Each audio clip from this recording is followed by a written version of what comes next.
नमस्कार दोस्तों, मैं प्रगति सिंह अपने YouTube channel learn with fun में आप सभी परिवार का तहे दिल से स्वागत करती हूँ। और थैंक यू सो मच। आज मैंने जो वीडियो डाली थी कि कैसे हम 16 महाजनपदास को ट्रिक वाइज याद कर सकते हैं, आपने उस सारे वीडियोस को देखा, बहुत प्यार दिया, so thank you so much. और जैसे जैसे एग्ज़ाम पास आते चलेगा हम सारी चीज़ों को उतने जल्दी ख़त्म करते चलेंगे, प्लस हम उसे फ़न वे में बहुत आसान तरीके से खेल खेल में याद कर लेंगे। और मैं और भी छोटे छोटे वीडियोस जो ट्रिक वाले हैं वो डालती रहूँगी। अब हम लोग आज चैप्टर 6 हिस्ट्री का क्लास 6 का पढ़ेंगे, न्यू क्वेश्चंस एंड आइडियाज़। सबसे पहले आते हैं कि इसका टाइटल क्यों है कि न्यू क्वेश्चंस एंड आइडियाज़, यानी इससे प्रीवियस हम लोग ने जो चैप्टर में पढ़ा था उसमें हम लोग ने सब बहुत सारी चीज़ें पढ़ ली कि कैसे कैसे क्या क्या पीरियड हुए, उसके बाद से मगध का क्या हुआ, वजी का क्या हुआ, कैसे जनपदास है। तो ये तो था कि उस टाइम में राजा क्या थे, कौन किसको जना कहा जाता था, किसको महाजनपदास कहा जाता था। देन उसके बाद से उनका कैसे एक्सपेंशन हुआ, कौन रूलर बनता था।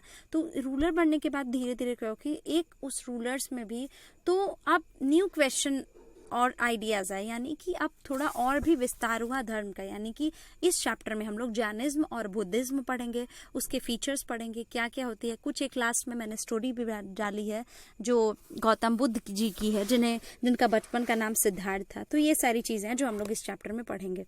आप लोग बिल्कुल मत घबराइए, बहुत अच्छा वीडियो है। इससे पहले का जो मैंने वीडियो डाला उसको भी बहुत लोग ने देखा, लेंदी था इसलिए था क्योंकि हिस्ट्री जो है आपको मैं सागर में गागर थोड़ा सा देने में टाइम लगता है, तो इसीलिए मैंने इसको वीडियो को बड़ा किया ताकि आपको चीज़ें समझ में आए, आप क्वेश्चंस को सॉल्व कर सको। हमारा ये एम नहीं है कि हम 5 मिनट में चीज़ें देख लें और हम क्वेश्चन नहीं सॉल्व करके। और basic aim is to score 60 out of 60। So ये चीज़ ख्याल रखते हुए मैं चीज़ों को बताते चलती हूँ। अब देखिए हम लोग आते हैं यहाँ पे कि ये अनघा जो है वो स्कूल ट्रिप पे जा रही है, तो उन्हें वो पुणे से चली है उसकी ट्रेन, और उसके बाद से इसे वाराणसी लाया जा रहा है। और ये सारे बच्चे जा रहे हैं, तो उनकी मम्मी होती हैं अनघा की, वो कहती हैं टीचर्स को कि आप लोग बच्चों को है जो बुद्ध जो है वहाँ पे ले जाना मत भूलेगा, और सारनाथ भी मत भूलिएगा ले जाना। बुद्धा के बारे में बताती हैं और ये बोलती हैं कि आप लोग सारनाथ है उन लोग को मत ले जाना भूलिएगा।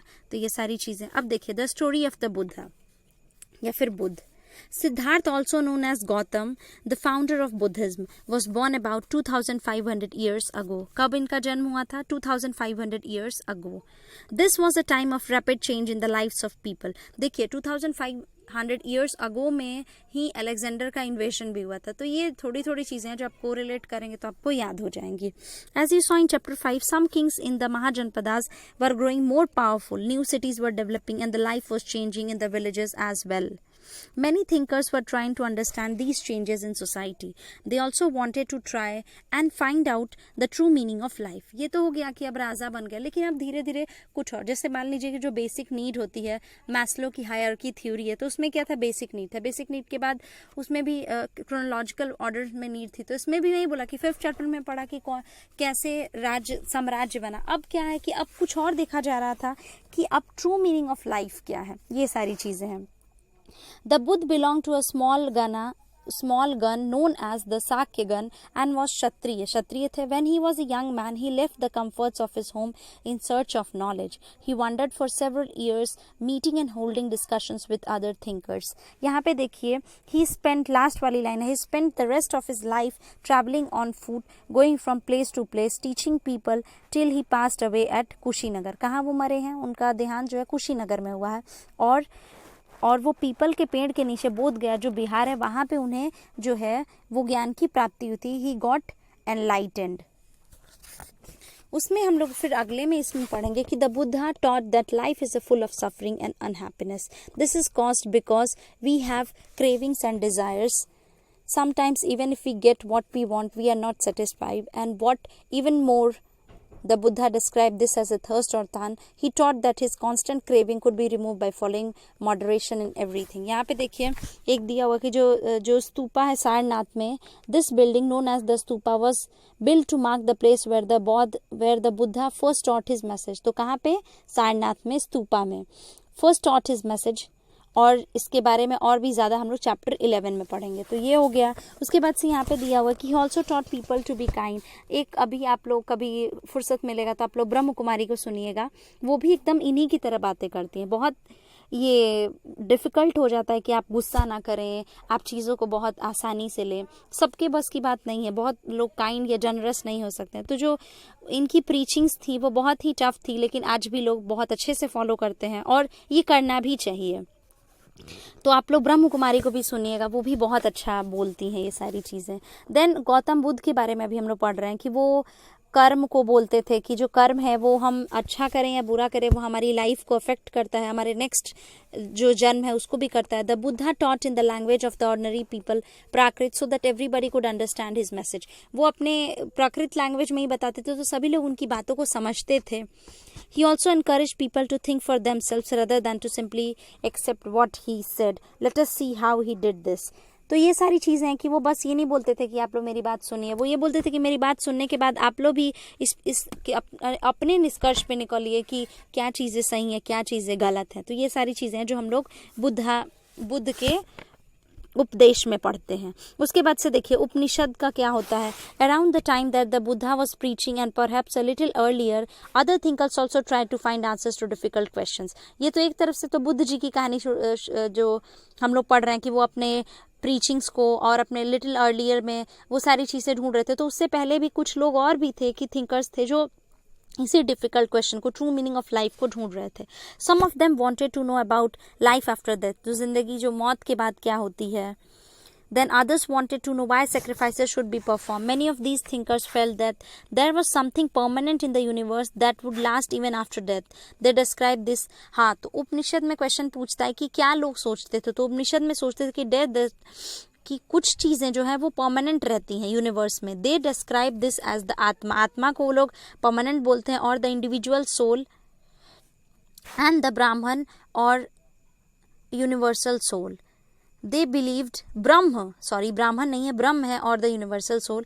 दे बिलीव दैट, उपनिषद में ऐसा लोग मानते हैं कि जो अल्टीमेटली जो आत्मा है और जो ब्रह्म है वो एक ही है। Many of their ideas were recorded in the Upanishad. These were part of the later Vedic text. Upanishad literally means approaching, and हम लोग नेक्स्ट में पढ़ेंगे कि अप्रोचिंग एंड सिटिंग नियर। तो ये सारी जो टेक्स्ट थी वो जितनी भी कंटेंट्स करती थी conversation between teacher and student, often ideas were presented through simple dialogues. अब देखिए 6 स्कूल ऑफ इंडियन फिलॉसफी कौन कौन से हैं। तो ये इन्हें क्या क्या कहा जाता है। तो इन्हें विशेषिक्या, न्याय, समकाय, योग, पूर्वा मीमांसा और वेदांता और उत्तर मीमांसा ये कहा जाता है। तो ये हमारे जो 6 स्कूल ऑफ इंडियन फिलॉसफी है, इनको अलग अलग ने। These philosophers still guides scholarly discourse in the country. German born British Indologist Friedrich Max Muller has observe that the 6 system of philosophy was developed many generations. तो ये सारी चीजें थी जो 6 स्कूल्स ऑफ इंडियन फिलोसफी थी।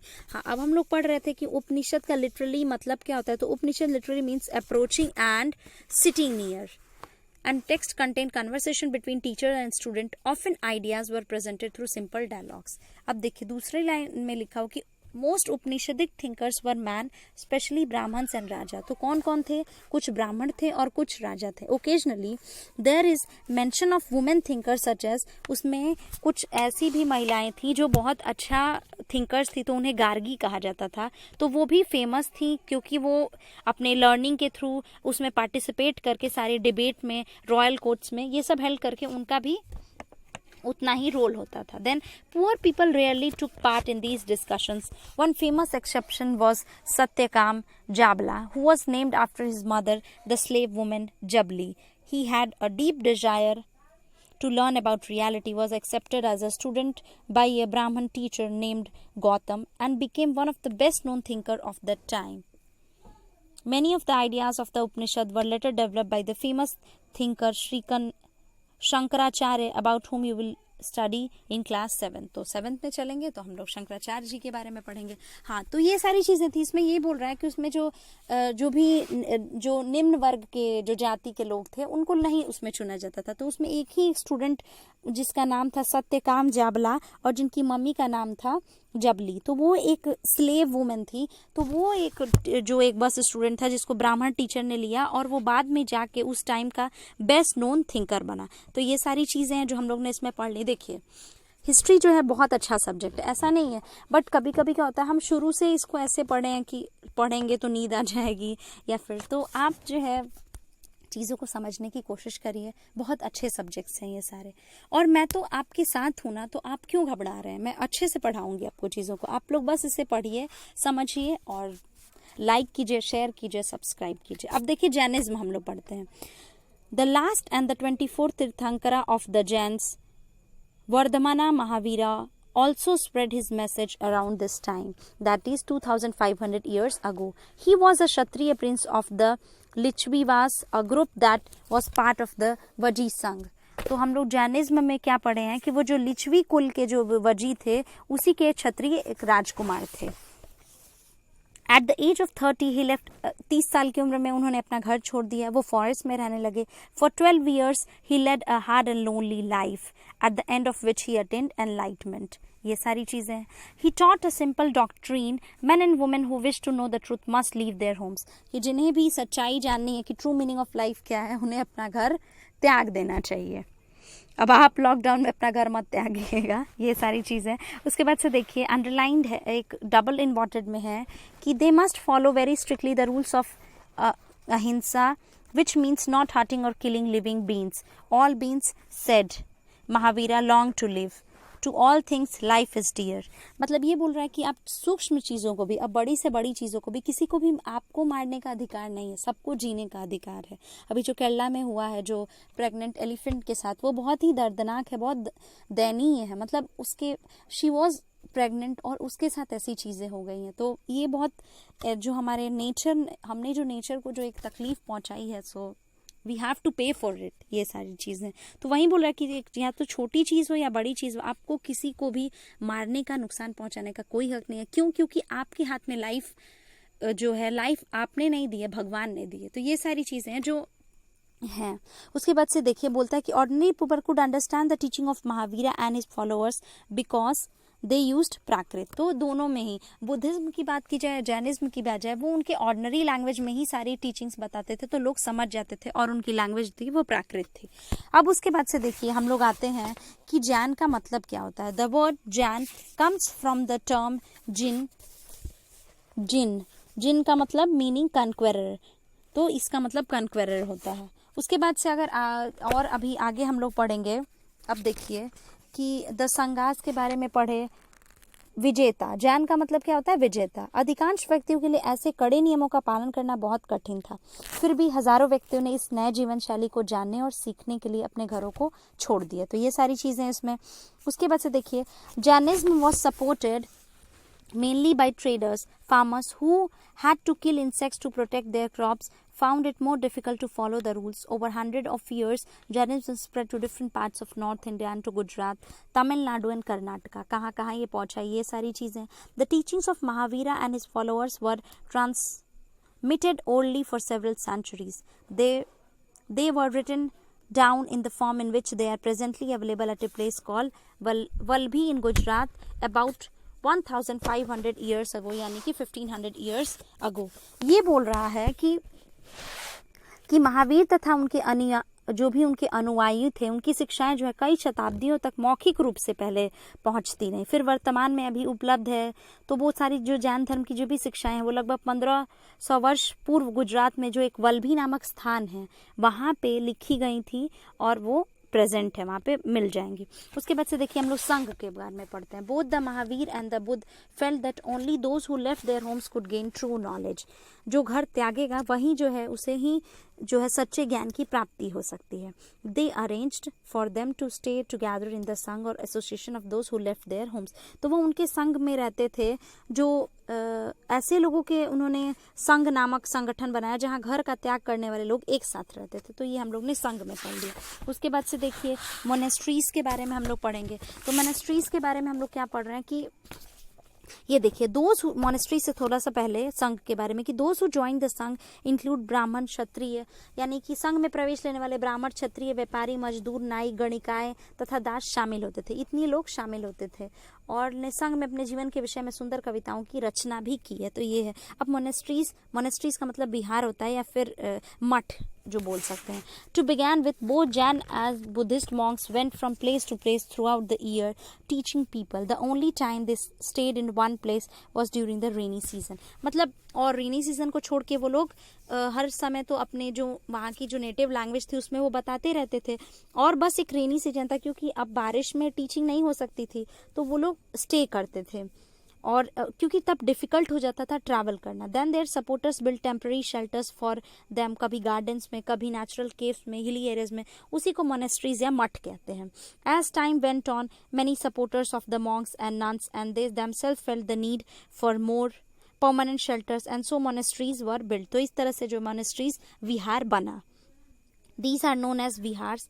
The earliest, तो इस तरह से क्या हुआ, विहार ने बना. जैसे जैसे समय बीतता गया जो भिक्षुक थे इन्होंने स्वयं अपने और समर्थकों ने अधिक स्थायी शरणार्थ जो शरण स्थल की आवश्यकता का अनुभव किया. तो ये सारी चीजें हैं जो हम लोग इसमें पढ़ रहे हैं. उसके बाद से देखिए यही था. तो इस पूरे चैप्टर में हम लोग ने क्या क्या पढ़ा कि 6 स्कूल्स ऑफ इंडियन फिलॉसफी क्या है, उसके बाद से जैनिज्म क्या है, बुद्धिज्म क्या है, कौन किसके प्रीचिंग को कितना एनलाइटमेंट कहाँ जगह पे मिला. उसके बाद से हम लोग ने ये सारी चीज़ें पढ़ ली. संघ पढ़ लिया. संघ के बाद मोनेस्ट्रीज का कैसे फॉर्मेशन हुआ. उसके बाद से देखिए जो विहार था या फिर मोनेस्ट्रीज थी were made of wood and then of brick. Some were even in caves that were dug out in hilly especially in western India. अब बुद्धिस्ट टेक्स्ट टेल अस, तो ये बोल रहा है कि जो बौद्ध ग्रंथ से हमें क्या ज्ञात होता है. तो ये इंग्लिश में लिखा हुआ, मैं पढ़ दे रही हूँ हिंदी में, कि जिस तरह महासागरों में मिलने पे नदियों की अलग अलग पहचान समाप्त हो जाती है, ठीक उसी तरह बौद्ध के अनुयायी जब भिक्षुओं की श्रेणी में प्रवेश करते हैं तो अपना वर्ण, श्रेणी और परिवार सब त्याग देते हैं. तो इस तरीके से हमें जो है बौद्ध ग्रंथ जो है उससे हमें ये ज्ञान प्राप्त होता है. Very often the land on which the vihar was built was donated by a rich merchant or land owner or the king. The local people came with gift of food, clothing. तो उसमें ये सारी चीज़ें हैं.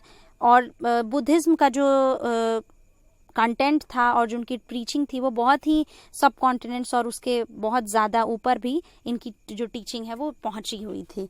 तो जब भी कोई धनी व्यापारी या राजा या भूस्वामी द्वारा दान में दी गई भूमि पर विहार का निर्माण होता था. उसके बाद से लोग जो है स्थानीय व्यक्ति तो हैं वो लोग उनके लिए दवाइयाँ, भोजन, ये सारी चीज़ें लेके आते थे और उनके बदले में जो ये हैं ये लोग जो है ये लोगों को शिक्षा देते थे. यानी कि अब बात की जाए कि जितने भी आगे आने वाली जो शताब्दियाँ उसमें बौद्ध धर्म जो है उपमहाद्वीपों के विभिन्न हिस्सों के साथ साथ बाहरी क्षेत्रों में भी फैल गई. और इसके बारे में हम लोग आगे जो है चैप्टर 10 में पढ़ेंगे. तो ये सारी चीज़ें आज चैप्टर 9 में भी पढ़ेंगे. तो ये तो आज चीज़ें हैं जो मैंने हिंदी में भी बहुत ज़्यादा बोलने की कोशिश की है. थोड़ा बहुत मुझे बहुत डिफ़िकल्ट हो जाती है एग्जैक्ट हिंदी में, मतलब एकदम बोलना कि उसका क्या है. तो आज मैंने बहुत मेहनत की क्योंकि मैं फिर उसको गई फिर देखी कि ताकि आपको चीज़ें हैं जो अच्छे से समझ में आए. तो मैंने आपको बता दिया. देखिए एक ये है स्टोरी है, ये क्या है, किस्सा गौतमी की स्टोरी है. बहुत अच्छी स्टोरी है ये. आप लोग इसमें लिखा हुआ, मैं इसका हिंदी बताती हूँ कि क्या है. ये किस्सा गौतमी जो होती हैं वो उनका जो है एक बेटा मर जाता है तो वो बहुत ही उदास रहती हैं और वो पूरा सिटी के जितने भी गली होती है उसमें घूमने लगती हैं. तो वो सोचती हैं कि मैं किससे जाके कहूँ कि अपने बच्चे की हेल्प के लिए, तो टू ब्रिंग बैक, ताकि मैं किससे जाके मदद मांगूं कि जो मेरे बच्चे की ज़िंदगी वापस ला सकता है. तो एक बहुत सीधा साधा आदमी जो होता है वो उनको किस्सा गौतमी को गौतम बुद्ध के पास लेके जाता है. तो देखिए तो जो बुद्ध जी कहते हैं कि ठीक है मैं तुम्हारे बच्चे की ज़िंदगी वापस कर दूंगा, उसकी लाइफ को लेते आऊँगा. तो तुम जो है एक मुट्ठी इसके मस्टर्ड सीड्स लेके ले आओ, सरसों के दाने लेकर आओ एक मुट्ठी. And was I will bring, और तब मैं आप तुम्हारे बच्चे की ज़िंदगी वापस लेते आऊँगा. लेकिन फिर वो जब जाने लगती है तो पीछे से बोलते हैं कि लेकिन तुम उसी घर से लाओगे जिस घर में कभी कोई मरा नहीं हो, माने कोई भी नहीं मरा हो. तो किस्सा गौतमी बहुत खुश होती है कि अरे ये तो बहुत आसान है, मैं किसी के घर जाऊँगी, ऐसा तो कोई घर होगा जहाँ पे कोई नहीं मरा होगा. तो वहाँ पे जाती हैं वो. तो ऐसे घर ढूंढते ढूंढते पूरे सिटी में उन्हें कोई भी ऐसा घर नहीं मिलता है जहाँ पे कोई मरा ना हो. सब घर में किसी के, यहाँ पे देखो, Kisa Gautami went from door to door but wherever she went, she found out that someone or the other, father, mother, sister, brother, husband, wife, child, uncle, aunt, grandfather, grandmother had died. तो वो कोई ना कोई मरा होता है। तो क्यों, ये तो बहुत आसान शर्त होती है कि तुम जाओ एक मुट्ठी जो है सरसों का दाना लेके आना, लेकिन उसके बाद जो वो बोलते हैं कि ऐसे घर से लेना जहाँ कोई भी ना मरा हो, तो उसका वो ये संदेश देना चाहते थे। तो तब कीशा गौतमी जो है उनको ज्ञान की प्राप्ति होती है, और तब उन्हें ये महसूस होता है कि जो मरना है और जो जीवंत है, ये जीवन की एक सतत चलने वाली प्रक्रिया है, और इसमें जो है अगर कोई पैदा हुआ है, किसी का जन्म हुआ है, तो वो उसकी मृत्यु जो है वो निश्चिंत है। तो हमें इस चीज़ को एक्सेप्ट करना चाहिए और लाइफ में हमेशा आगे बढ़ते रहना चाहिए, because life and death the are the two circles of the nature, उसको होना ही होना है। तो ये सारी चीज़ें हैं। तो हम लोग ने ये कीशा गौतमी की स्टोरी भी छोटी सी पढ़ ली। मुझे उम्मीद है कि आप लोग को ये चैप्टर भी मेरे द्वारा पढ़ाया गया बहुत पसंद आएगा। तो प्लीज़ मुझे कमेंट करके बताइएगा, आप चीज़ें बताइएगा कि मैंने आपको क्या क्या अच्छे से बताया। और प्लीज़ आप बिल्कुल मत सोचिए कि मैं मैटर छोड़ दे रही हूँ, कुछ भी मैटर आपका नहीं छूट रहा है। अब आते हैं ट्रू फॉल्स पे। तो the Buddha encouraged animal sacrifices. क्या कभी ऐसा बुद्धा ने कहा कि जीव जंतुओं की हत्या करनी चाहिए? कभी नहीं। वो तो बोलते थे कि छोटे से छोटे जीव जंतु हैं, उनको जीने का अधिकार है। तो ये फॉल्स है। फिर Sarnath is important because it was the place where the Buddha taught for the first time. ये ट्रू है। The Buddha taught that karma has no effect on our life. नहीं, बुद्धा बोलते थे कि कर्म का इफेक्ट हमारे प्रेजेंट लाइफ में भी होता है और हमारे नेक्स्ट लाइफ में भी होता है। तो ये इसीलिए फॉल्स है। The Buddha attained enlightenment at Bodh Gaya. तो ये सही बात है कि बोध गया में उन्हें जो है ज्ञान की प्राप्ति होती है, गॉट एनलाइटेंड। तो ये तो था इस चैप्टर में हम लोग ने जो चीज़ें पढ़ ली, और उसके बाद से अब सारी चीज़ें ख़त्म हो गई हैं। सो मैं एक और छोटी सी स्टोरी बता देती हूँ आपको। जो सिद्धार्थ जी थे, जब जिनका नाम गौतम बुद्ध था, बाद में पढ़ा तो उनका बचपन का नाम सिद्धार्थ था। तो वो क्या होता है, उनके भाई जो होता है एक हंस को मार देते हैं। तो वो बोलते हैं कि ये हंस मेरा है, और गौतम बुद्ध जो है जिनका नाम सिद्धार्थ है, तो वो उसको ये बोलने से पहले ही कि उसे मतलब मेरा है या फिर उसकी पैर अच्छे से मलहम पट्टी करते हैं। फिर ये मामला राजा जी के दरबार में जाता है, और उनके पिता जो है शुद्धोदन होते हैं। सिद्धार्थ के पिता का नाम शुद्धोदन होता है। तो वो कहते हैं कि मारने वाले से बड़ा बचाने वाला होता है। तो वो हंस को उसके भाई मतलब इनके सिद्धार्थ के भाई को ना देके उनको देते हैं, बोलते हैं कि तुमने बहुत बड़ा काम किया है। तो जो सिद्धार्थ जो थे वो शुरू से ही बहुत दयालु नेचर के थे, उनमें जो ममता थी, जो काइंड जेनरोसिटी थी, वो शुरू से ही थी। तो ये छोटी सी स्टोरी थी जो मैंने आपको बता दी। तो आई होप आपको मेरे कंटेंट सारी चीज़ें बहुत अच्छी लगी होगी। So that's all for today. आप इसे लाइक कीजिएगा, शेयर कीजिएगा, नए हैं तो सब्सक्राइब कीजिएगा। और मुझे बहुत अच्छा लगता है कि आप मुझे चीज़ों को देखते हैं, शेयर करते हैं, उसे सब्सक्राइब भी करते हैं। So thank you so much जितने भी मेरे व्यूअर्स हैं। और मुझे उम्मीद है कि आप लोग ऐसे ही मेरे साथ भी कोऑपरेट करेंगे तो हम लोग सारी चीज़ों को है बहुत जल्दी ख़त्म कर लेंगे। और इसके बाद भी और इंटरेस्टिंग वीडियोज़ आएंगे जो पूरे हिस्ट्री का जितना भी कॉन्सेप्ट है उसको शॉर्ट नोट में, ज्योग्राफी का, देन पॉलिटिकल साइंस का, देन क्वेश्चन पेपर। सो एकदम पॉजिटिव होकर पढ़िए। मैं आपके साथ हूँ, आप मेरे साथ रहिए और सब खत्म हो जाएगा और हम लोग बहुत अच्छा कर लेंगे। So thank you so much. Have a nice day. Good night.